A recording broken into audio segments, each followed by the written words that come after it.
Okay, let's not go across the tree branch.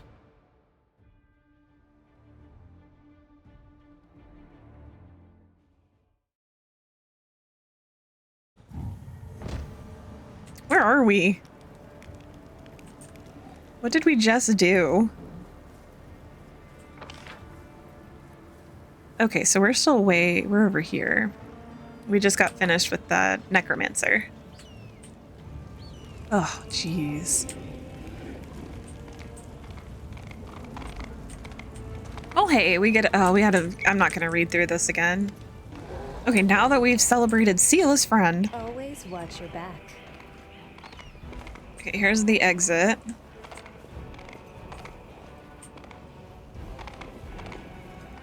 Maybe this time we'll make our nature check.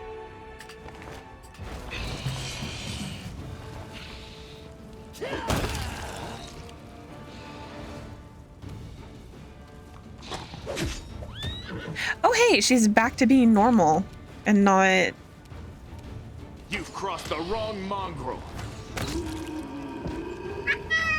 Hi, kitty cat.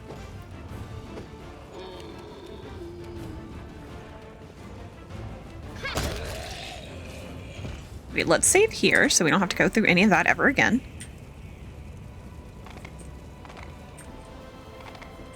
All right, and nature check. Nope, we still failed our nature check. Man.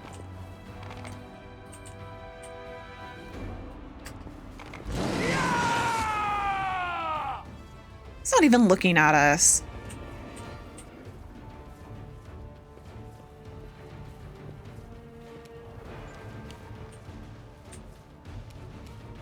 Cover me.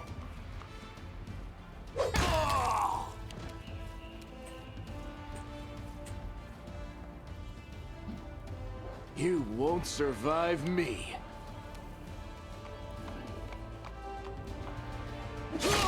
Ooh.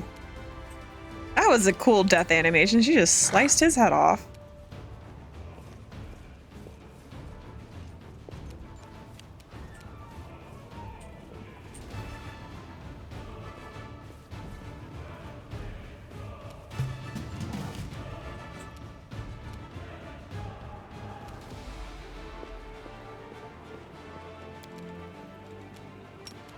Wait, what is this? Oh, you have to touch him for that. Wow, okay. Stab their backs.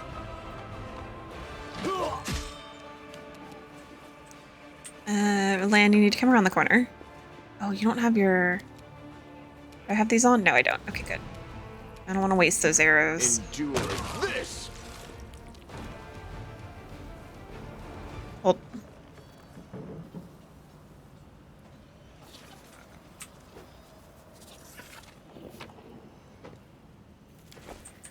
Let us loot. She like chopped that guy apart. Oh, it's the city center.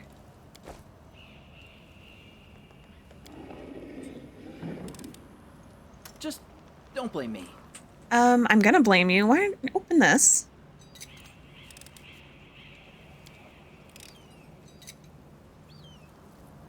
Kamalia.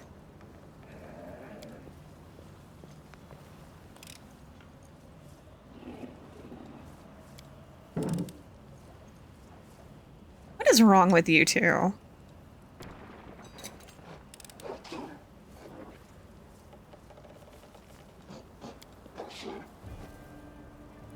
It took you 19 minutes to break the lock. Oh, that's fine. Yeah. Okay, let's save, because I don't know what I'm kind of afraid I'm gonna walk into that thing again.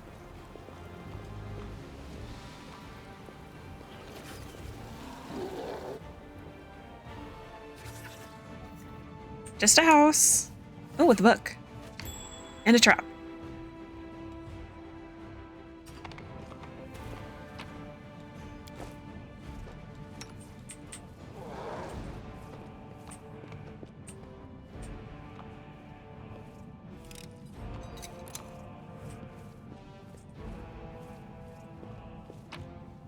Let's see, what is this? A journal about an experiment. Experiment day 1. Today I was able to catch a quasit. Aurori be my witness, it wasn't easy, considering my humble physical condition.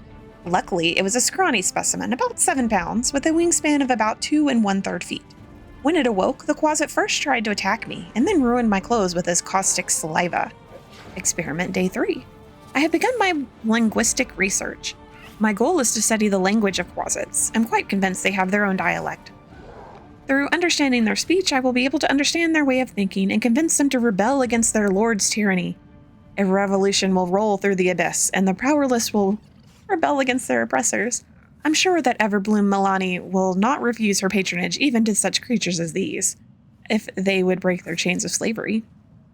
Unfortunately, progress is thus far insignificant.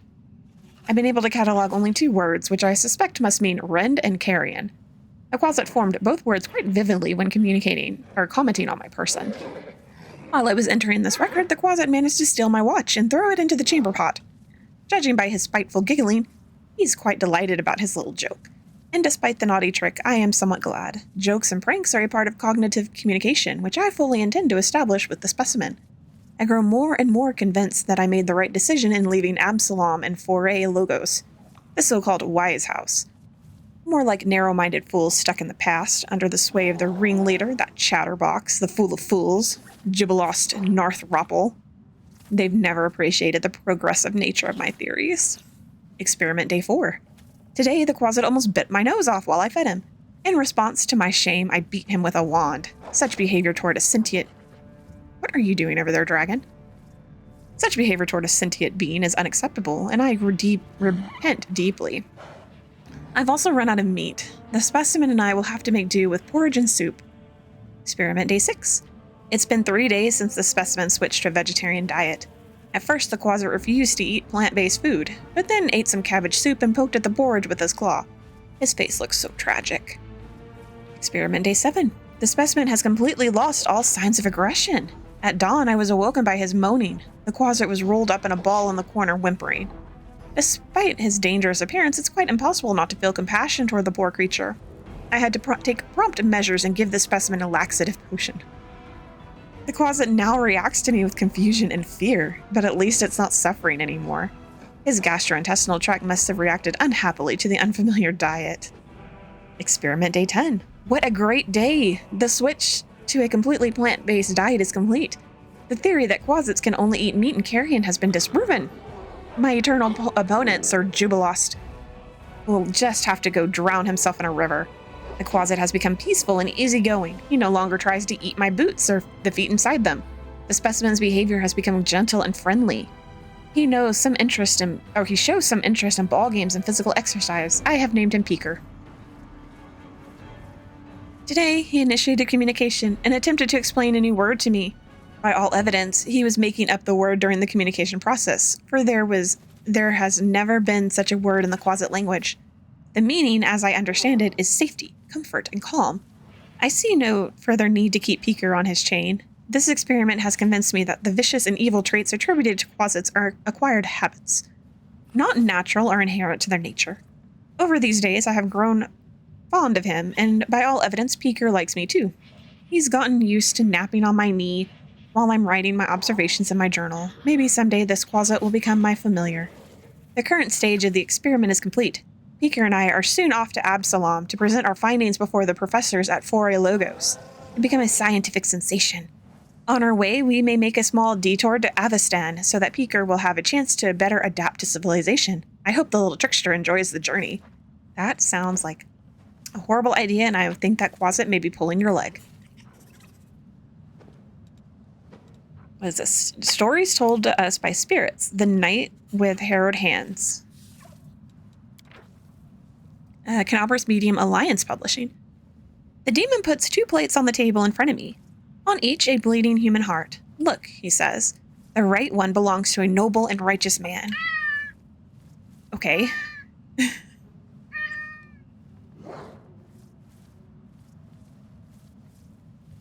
A loyal servant of Iomade. The left one is the heart of a murderer and scoundrel. But something tells me they taste exactly the same. I remain silent and don't move. I couldn't if I tried. One of my hands is pinned to the wide armrest with a knife thrust to the hilt. The other, similarly pinned helpless on the table. The demon circles and carefully brushes away a strand of hair that stuck to my forehead. Your silence saddens me. Don't waste your time on this performance monster, I say, though I have scarcely the energy to breathe. If you wish to torture me, go ahead. If you want to kill me, then kill me. My life is in your hands, but my soul is not and never will be. The hearts on the plates in front of me continue oozing. They've only just been ripped from their owners' bodies. The right one apparently belonged to my partner, the left, the criminal we were escorting. But the demon who'd set his lair in the old mill killed without discrimination. He walks around the armchair and stops behind my back, placing a clawed hand on my shoulder. This is not a performance at all. It's a feast, and I will be sated. No, not with... Oh my gosh, Cat. No, not with this. You can see my eyes still on the hearts. With you. It's your heart that's in front of me right now. So helpless. The claws on my shoulder tighten a bit. Goddess help me endure. After a moment, the demon continues. You know what you don't understand, you zealous servants of law and order. He seems to like the sound of his own voice. It was you who brought us to your land. The more of you who gather here at the edge of the world wound, so brave, burning with righteous wrath, the more like me will come from the abyss. It's not because we want to win a war and conquer your world. Perhaps our lords want this, but trust me, they are as far removed from their subjects as your lords and kings are from you. No, we come for those like you, for the persistent and the proud, who won't break until the end, for those whose suffering is sweet and lasts and lasts. For the sweets. He appears in front of me again, licking his lips. I well know that he'll never grant me a quick death. How do we know this? How does the writer know this?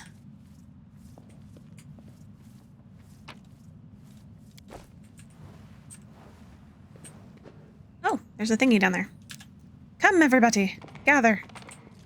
We must go downstairs.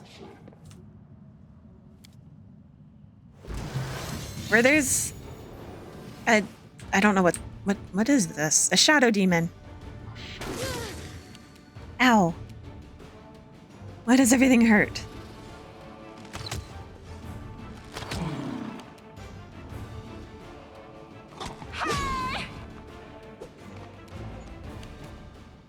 Cover me, all right?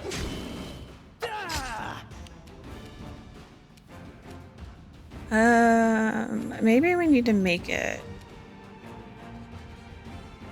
Ghost Touch property. This 1 point of enhancement bonus. A Ghost Touch deals damage normally against. Is this thing incorporeal?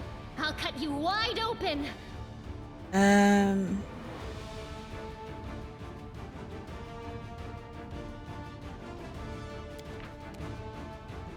mean, it says it's a shadow.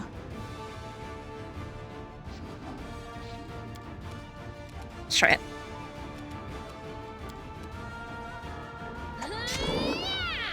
We did 8 points of damage. Good job.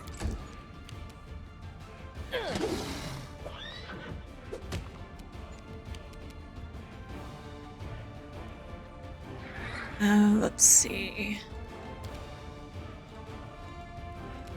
What even is this? Such a fatigue. Oh, wait. Divine Zap. Isn't there a way? Yes, there we go. Okay. I would like to Divine Zap this thing.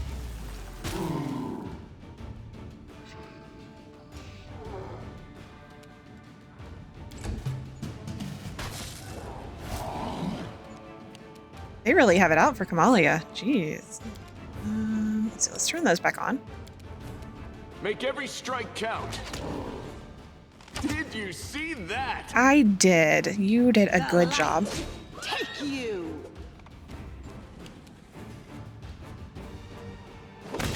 Okay.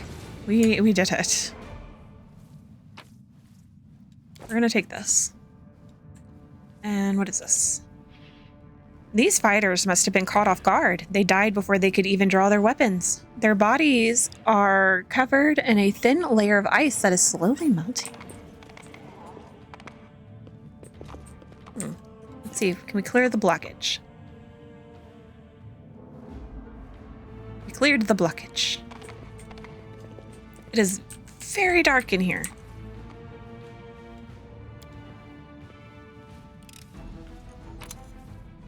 Ooh, a bow.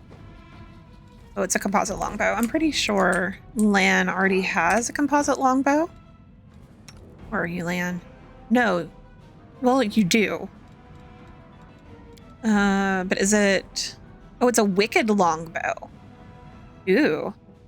Whenever this... Oh, it's a +2 composite longbow. The enemy must pass a will save or suffer a curse. Oh, the cursed subject suffers -1 penalty to will, -2 to fortitude, and -3 to will save or reflex saves. Okay, here, have that.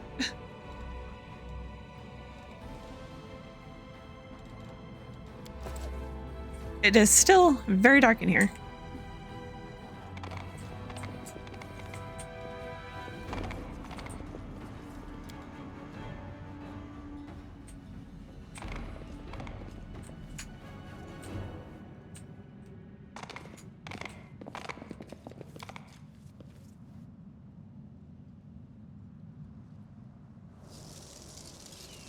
Let's save again, because we just got some really good loot. What is this? These people were not killed by demons. Their mortal wounds were inflicted by ordinary weapons. Oh. It's a cat! I want a cat. Haha, we took the cat. Who wants a kitty cat? Sela? Do you want a kitty cat? Where is this cat? Is it under... It can't be an ingredient. Accessories? No. Usable items. Here we go. Cat's feral instincts provide a +2 morale bonus on perception and lore nature. Okay, Lan. What is this? You don't need that. You need this cat. Doubt is the heart's greatest challenge. Oh, no, I didn't mean to make that. Oh, but I do need... Please be healed.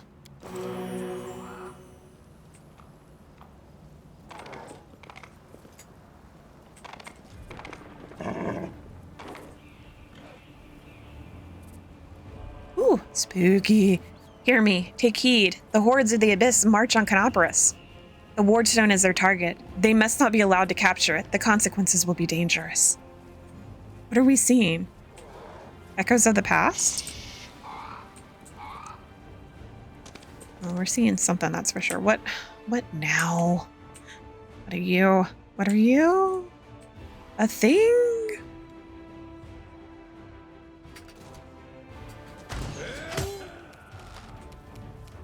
Lan just like shot him.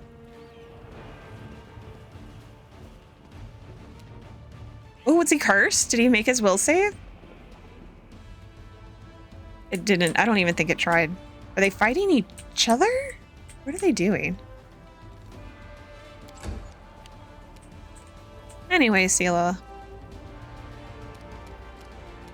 Into the fray!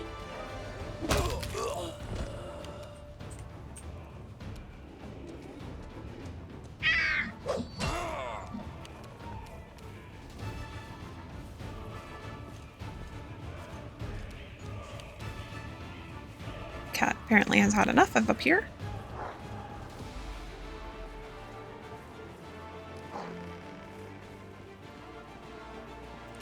I love when he jumps down, he makes a little brrr.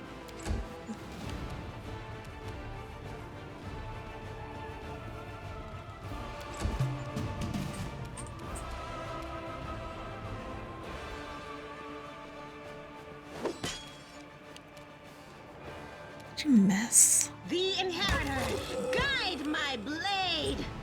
There is, yeah, there's one over here. Loot your corpse. Ow. Rude.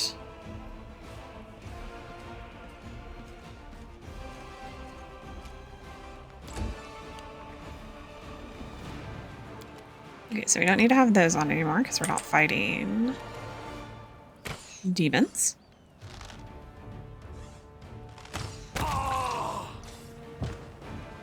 We do need to remember...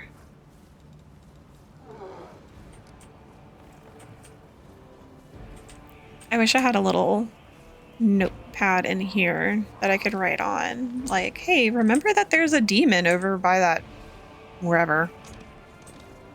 Yeah, I need more explicit.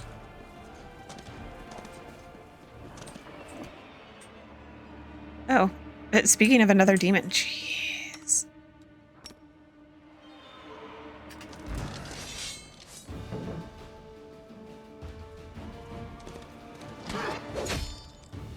Kind of wicked looking, aren't you?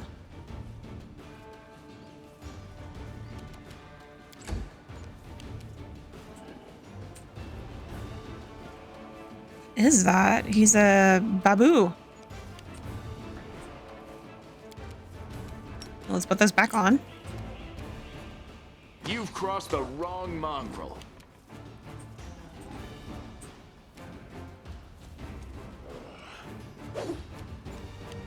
You know, we've been in this area for so long that I don't really remember. I guess we were just traversing this area is the whole thing. The babu hit me. I mean, babu. Who actually is he hitting? He's hitting my horse. Don't appreciate that. Good job. Good divine zap.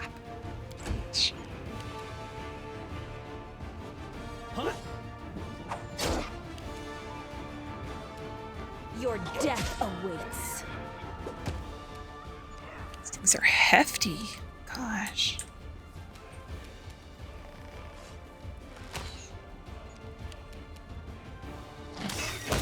There we go. Ew, protect us slime. Did he hit me with slime? I don't appreciate that either. What is this? Did I actually... It's a cold iron short spear. Okay, so I can't... Can I go up more this way? What? Oh. Another ring. We're going to be able to buy all the armor when we get back to town. I mean, we're in town, but you know what I mean. Like, go over here. Can we go? We can go in here.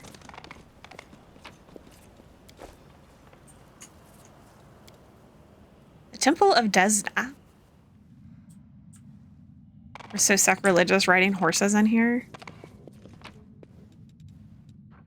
The Fanfare of the Faithful. As soon as the supplies for the festivities had been brought into the city and the heralds had spread the news throughout the localities, the celebration began. Thousands of Canabrians took to the streets to hail their stalwart defenders. Trumpeters and drummers opened the procession, with the orders following behind, the Crusader brethren with their gleaming steel and their banners flying high. The first to come were the ever-bright Crusaders, the most virtuous and righteous of all Canabras's defenders. So deep was their devotion that, when confronted with the shouted greetings and the glinting of adoring eyes, many of the knights began to pray as though attempting to ward off sinful pride. Leading the contingent and flanked by higher-ranking Crusaders was the Order's commander, the esteemed Care Kobilin, who is a father to his soldiers and a mentor to his recruits. Next came the Order of the Flaming Lance, those indefatigable persecutors of evil and vice, renowned for their doggedness and fortitude. A heavy shadow veiled the faces of those Crusaders who too often have witnessed the monstrous nightmares of the world wound, and who daily risk their very souls in service of the vulnerable and defenseless. Commander Mayamir, famed for her scholarship and sagacity, marched with the Order's rank and file. The procession continued with the Crusaders of the Order of the Sunrise Sword. At the sight of their banners, many in the crowd began singing songs and ballads composed long ago by the valiant souls of this order. The spark of inspiration that once breathed life into poetry and odes has grown among the members of this order into a blaze of righteous purpose, which has allowed it to wage war against the abyss with ever greater success. Ashes Striger led his order, nodding to the welcoming crowds. Also in evidence among the pennants of the orders were those of the Inquisitors, the followers of Prelate Holrune, relentless witch hunters who devote their days and nights to punishing traitors and heretics. Bringing up the rear of the parade under the command of Irabeth Tirabade was the unassuming Eagle Watch, who applied their talents to sniffing out enemy spies in the city. The Eagle Watch was the humblest of all the orders in attendance, surpassed by all the rest in both size and splendor. Proceeding past the gates, the cavalcade made its way through the city's streets to the guard of honor waiting to greet the noble heroes along with Terendelev herself, in properia persona.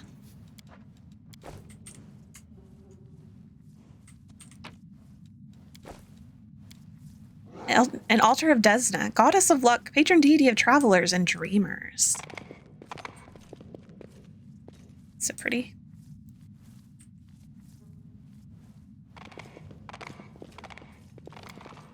Through the streets.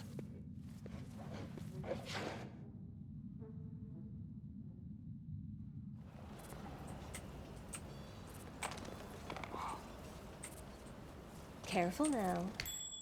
Oh, there's a thing back there. Barb made the perception check. Way to go, Barb.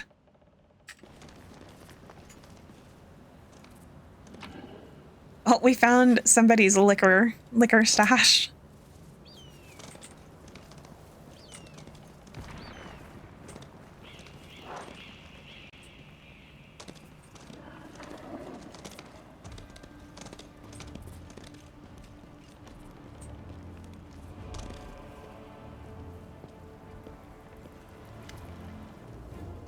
Count Arende's servant. Thank the gods I found someone who isn't fleeing in a panic. Are you crusaders? Mercenaries? The comely half-elf is so frightened he can barely get the words out. I am a servant of Count Darian Kale Nevis Arende? My lord's mansion is under attack by demons. The master himself and all his guests are trapped inside, and the house guards are nowhere to be found. I managed to escape through a servant's passage to look for help. Will you help me? The mansion is only a stone's throw away, on the next street over. He meets your gaze with pleading eyes. Count Arende. I have seen him a few times before, from afar. He looked highly audacious. I confess that he did not capture my attention. But that's neither here nor there. We should help him. The gratitude of a rich and influential man can only benefit us. Oh, hey, we finally succeeded at a world check. You have heard about the Arende family before. This wealthy and noble Mendevian dynasty was almost wiped out by demons more than 10 years ago. The last surviving member of the family, the young Count Darren, has an infamous reputation. He is well known for being a rake and a rogue. Misfortune continues to dog the house of Arende, I see. The servant cringes. You're telling me. Everyone tried to talk me out of taking up the position, saying that it can't have just been bad luck that brought down tragedy on the family and almost killed off the line.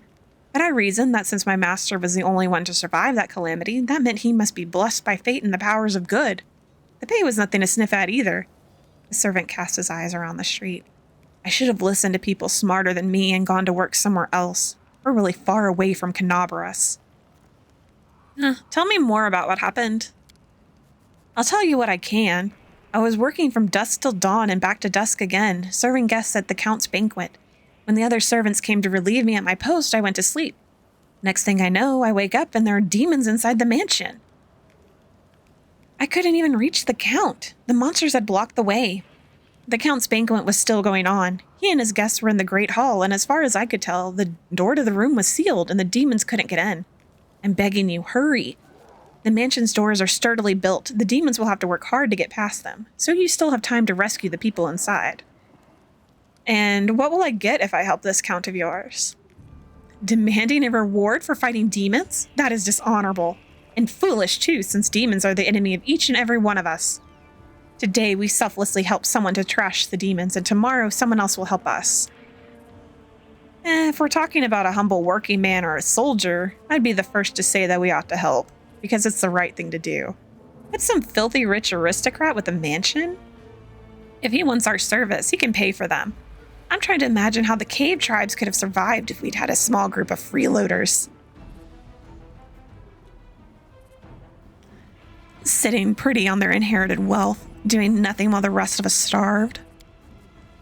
I'm sure the Count will reward you handsomely for any rescue. All right, I'll help. Where's your master's house? It's not far at all. We're better off entering from the next street over, through the passage I used to get out. Help, I'm begging you. I hate to think what the Count will do to me if I don't bring back help. Does he even know that you left? Like, what can he even do? Look at all this blood. What can he even do to you if he doesn't even know you're gone?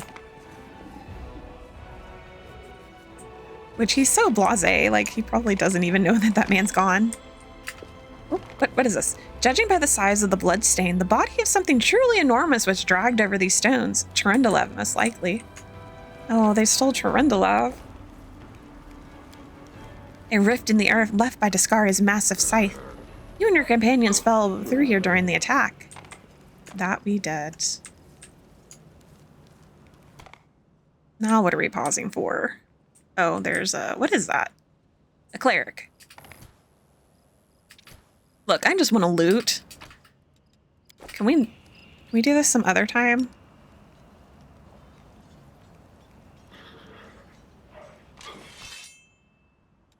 Actually, Lan. Let's turn those arrows off before we... Time to rob them of their treasures.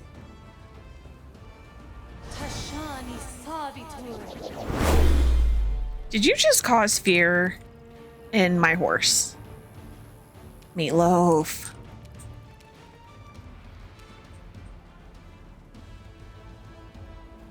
I wonder how far out that color spray goes. Fall down.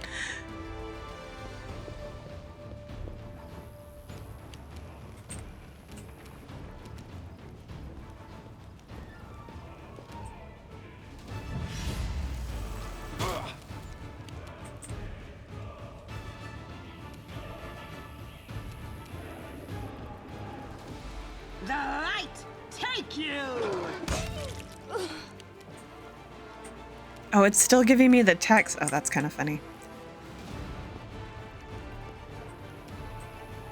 That cleric is going to be a problem. Oh, and there's dretches over there. Oh, okay, that cleric's not going to be a problem.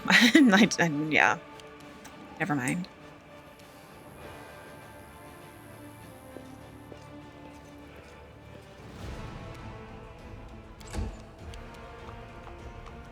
Can I get off the horse? Where is he going? Oh.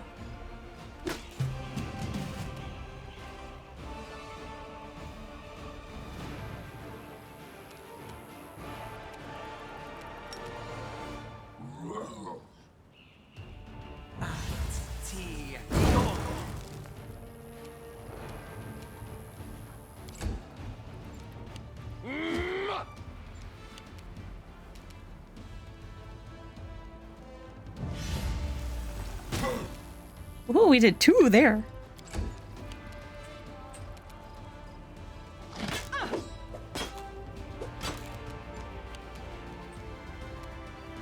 You won't survive me. Apparently, no one's gonna survive you. Jeez.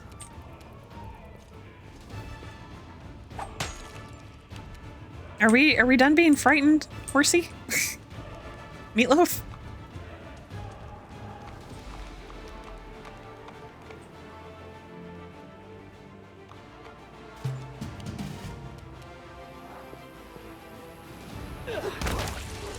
Fine.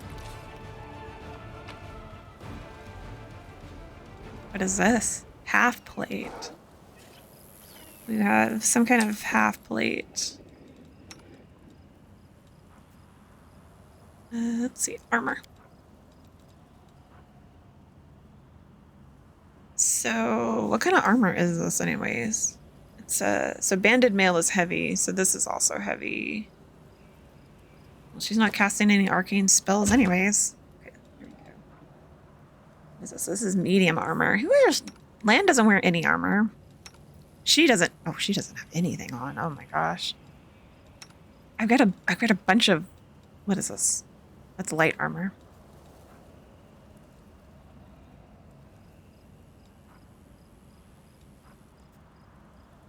Is this better? No, this is not better. This is... yeah, that's medium armor.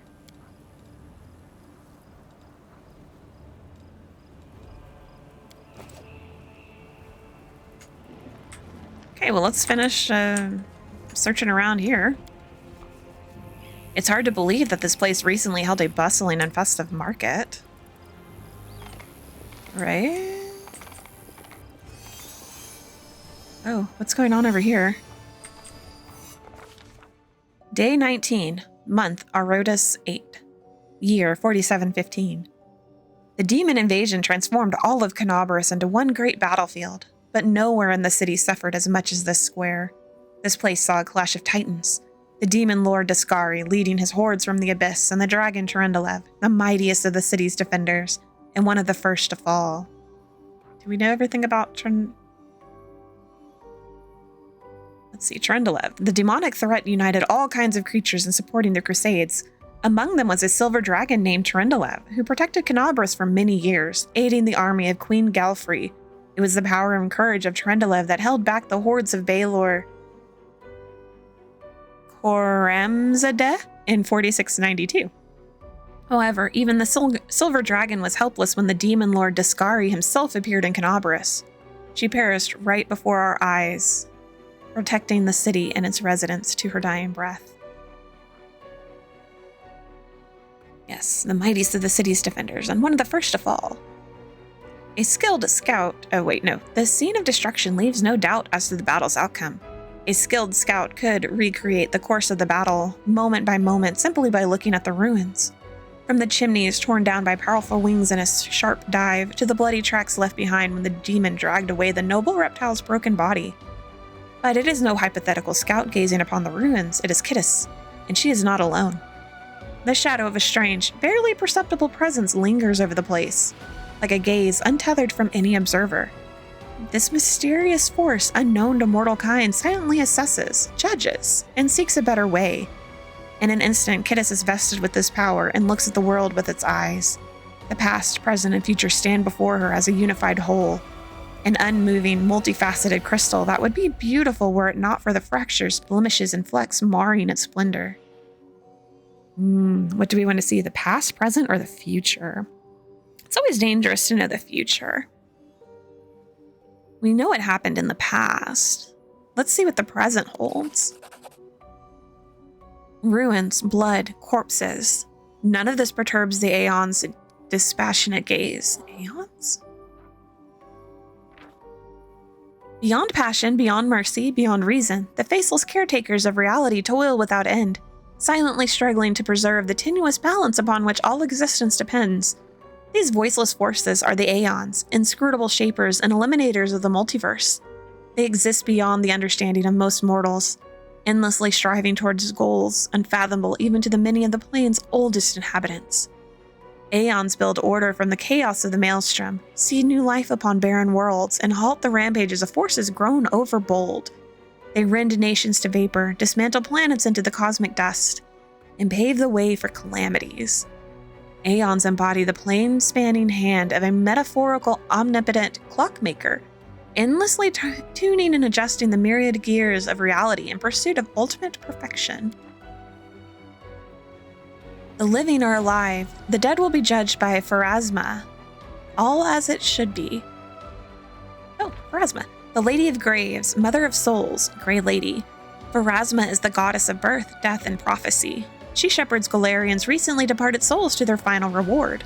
Upon death, souls migrate via the River of Souls to Pharasma's boneyard in the outer sphere, which sits atop an impossibly tall spire that pierces the astral plane. I wonder if that's what this is? She is among the most ancient deities in the multiverse, but keeps her knowledge of the fate of all souls closely guarded. But the demons circling in the sky or prowling through the streets create a jarring juxtaposition, like splashes of blood-red ink on a restrained pencil sketch. They should not be here. The world of mortals is for mortals. The demon's place is in the demon world. How sublime the world would be if everything in it knew its place. But even the demons aren't as abhorrent as the sharp-edged, unassuming crystal languishing in the dirt among the bricks and smashed cobblestones. No mortal would notice it. But to the Aeon's eyes, its mere existence is an outrage against universal laws. If the Aeon still existed, they would not stop until the crystal was unmade. But the Aeon is gone, and only their gaze remains. Kidis picks the crystal up out of the dirt and stows it in her pocket. She is mortal, which means she has the power to decide what to do with it. Oh, can we look at all of these? Let's see, let's look at the past. In the past exists the one who wielded his gaze in life, although the one and life are inappropriate terms for Aeons. The supernatural embodiments of cosmic balance. Rather than who or what, a better word for these entities is how. This Aeon appeared from outside this world, from the great beyond, to put an end to the intermingling of the planes and destroy the world wound, the chasm disrupting the order of the multiverse. Alas, the visitor from beyond proved too weak for the battle they came to fight. They even failed to finish casting the spell that would have sent Discari back to the abyss. With one swing of his scythe, the Demon Lord cut the Aeon down. Oh, look at that. So the Great Beyond is a term that encompasses all the planes of existence that make up the known multiverse. These realities beyond our reality are the domains of the gods and are home to non-godly powers fit for worship, planar dragons, and entirely alien races. Ooh, planar dragons. That's cool. Okay, so what future do we see? Good and evil, chaos and order.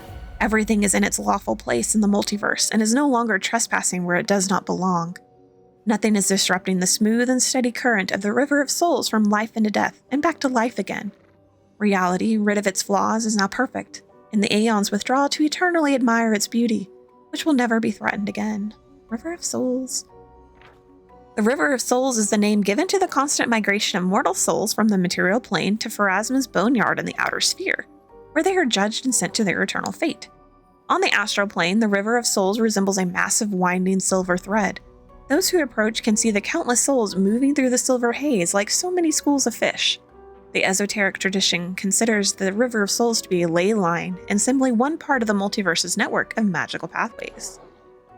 Oh, so this isn't that tower that we saw, or that they were talking about.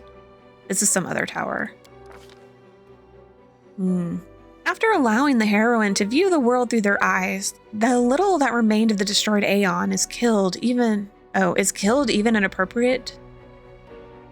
Wait, is killed even appropriate here for an entity that is so removed from life and death as we understand them? Used up its last vestiges of energy. Now they are ready to disperse into nothingness, unless someone decides to preserve the Aeon within themselves.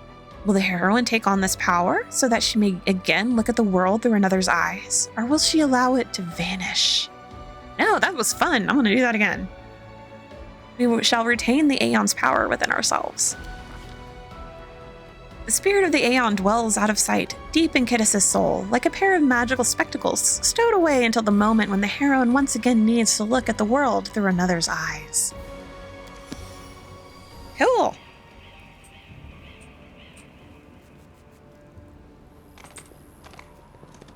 Oh, is this the tower? This is the tower. Oh my gosh. We're like right in front of the tower. Okay, did we walk all the way around the square though? Well, the octagon? The circle? Clearly not. That's evil. What? What?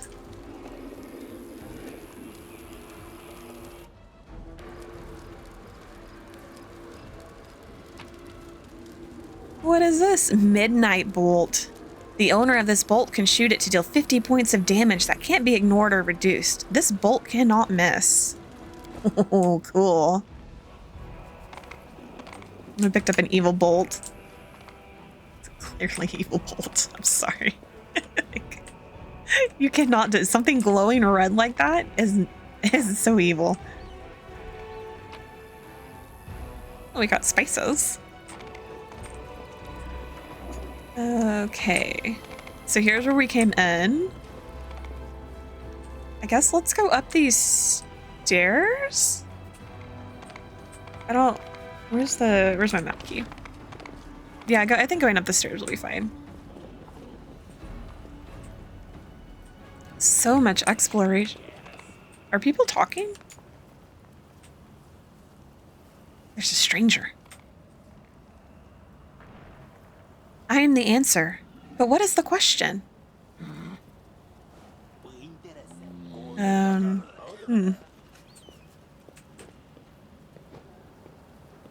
just gonna walk away after that, okay. Oh, hey, it's the thiefling. Ow, ow, ow, my ribs. Oh, guys, what did y'all do? Watch it, watch it. What are you goons doing? You'll bloody crush me. A young tiefling lies trapped in a collapsed section of tunnel. Another two tieflings scramble around trying in vain to free him from the rubble. Why is this in a weird... Okay, the demons still haven't entirely broken through the defenses of Cockatrice, but time is running out. Dun dun dun. Quit whining. Hey, alarm, someone's coming. Maybe she'll help us. Wise up, would you, before you get us killed? Let's make a run for it while we still can. Are you gonna leave your friend? No, come on, don't leave me. He'll die here. Hey, guys, I see you're in a bit of a jam. Get a load of this lot, and no escort neither. Well, Jiff, you little shit, how are you not dead yet? And who's that with you? They're friends of mine, great guys. Woljif turns to you and out of the corner of his mouth says, hey, listen, do me a solid. Help them drag his sorry carcass free. They'll repay you, cross my heart. All right, let's see if we can pull him out from under the rubble. Yay. We succeeded. Oh wait, we also performed a good action. Oh no, we easily clear the rubble and free the trapped tiefling. Whew, I'm alive. And all in one piece, give or take. Thank you. I'll remember your kindness for the rest of my life. The freed tiefling turns to his companions. And you two clowns, I don't want to hear a word out of you. Get into the tunnel now. One trip, just to the Great Garrison and back. Don't be a coward. It's not going to collapse. Go, or else we came all this way for nothing. That ended well, didn't it? Wished. Not now. Talk later. The tiefling eyes you and elbows his chatty companion in the ribs, causing him to double over in pain. Huh. Sounds suspicious. Come clean. Who are ya? All right. Don't hurt us. People call us the tieflings. We kind of skirt around the edges of the law. That's how we make our living. Some say tyrant bans. Say some tyrant bans books that show stuff you don't like.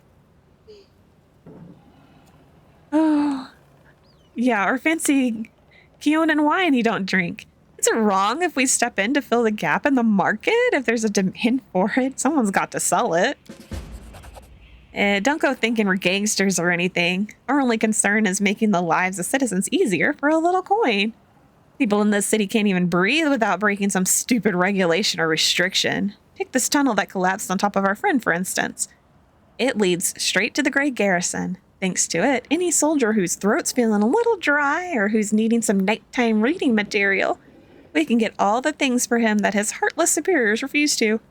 We're providing a public service. All right, well, I helped you. Now you can help me and Commander Tirabade to save Cockatrice. The militia needs people with various skills, even ones as unusual as yours. You what? Are you blind or something? The tiefling points at his horns and his tail. Know what people call us? Arilu's spawn. And that's one of the nicer nicknames. Crusaders and tieflings don't mix. We'll be torched.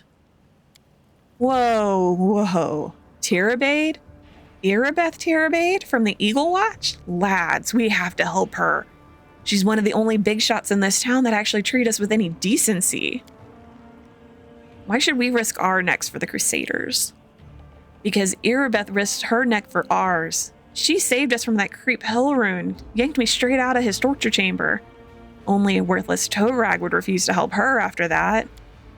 Nuh-uh. I'm not listening to any more of this. The tiefling makes a show covering his ears. You do what you want. I'm heading for the River Kingdoms. River Kingdoms. The River Kingdoms have long been a haven for inland pirates, anarchists, exiles, and anyone who cannot seem to make it in more civilized nations. Oh, I think maybe we read that.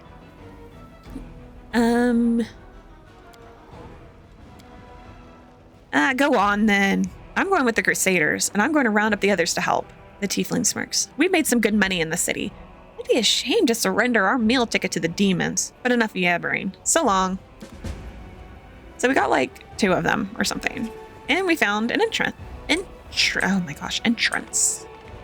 I don't know why the camera pulled out like, oh, because I'm at the edge of the map again. I see. I'm at the edge of the map. Okay, back around this way. Where we will, gosh. Why does every game have to give me such fits with the camera?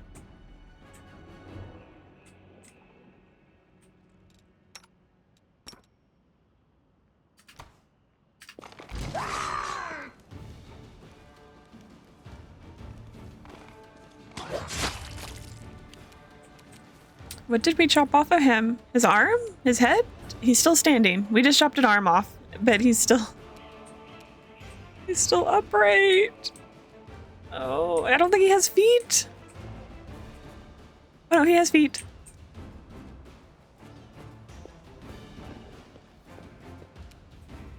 They're just very tiny feet.